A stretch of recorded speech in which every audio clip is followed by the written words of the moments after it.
না গাড়ি আমাদের মণ্ডপের গেট থেকে দূর করে রাখবেন। মণ্ডপের আশেপাশে কেউ গাড়ি রাখবেন না। যারা গাড়ি নিয়ে আসছেন তারা মন্দির থেকে একটু দূরে গাড়ি রাখবেন, তাতে দর্শনার্থীদের যাতায়াতে অনেক অসুবিধা হচ্ছে। কোন রকম অসুবিধা হলে আমাদের সূর্য সংঘ সদস্যরা আপনাদের সেবায় দাঁড়িয়ে আছে, তাদের সঙ্গে যোগাযোগ করুন। কোন রকম অসুবিধা হলে আমাদের সূর্য সংঘের সদস্যরা আপনাদের সহযোগিতা করবার জন্য দাঁড়িয়ে আছে, তাদের সঙ্গে যোগাযোগ করুন।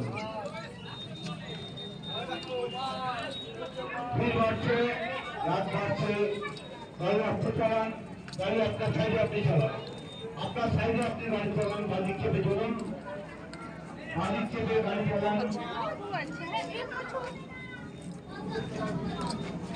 আমাদের গেটের মুখটা জ্ঞান করবেন না, আমাদের গেটের মুখটা জ্ঞান করবেন না।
Mày